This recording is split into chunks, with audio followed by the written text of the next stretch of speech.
ኤርባስ ኤ320 አውሮፕላኖችን እንግዲህ በድንገት ግራውንድ እንዲሆኑ አዟል። አለማችን ላይ ከሚወደዱ ወይም ደግሞ በጣም ብዙ ፓሴንጀሮችን ይዞ ከሚበሩ ኤርክራፍቶች ውስጥ አንደኛው ኤርባስ ኤ320 ነው። ኤርባስ ኤ320 እስካሁን እንግዲህ ከ6000 በላይ ኤርክራፍቶች ኤርባስ 320 ሊመረት ችሏል።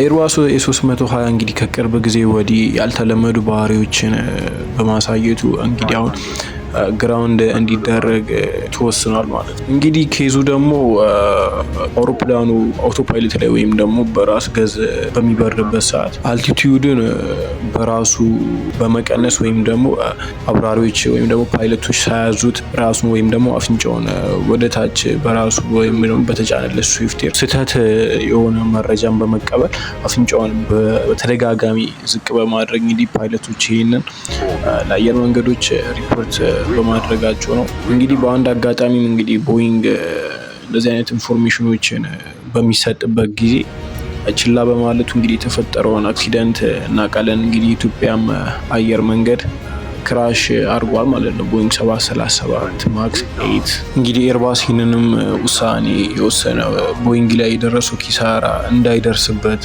በማሰብ ነው ማለት ነው። ውሳኔ የሰዎችን ሕይወትና የአየር መንገዶችን ኪሳራ ጭምር ነው የታደገው።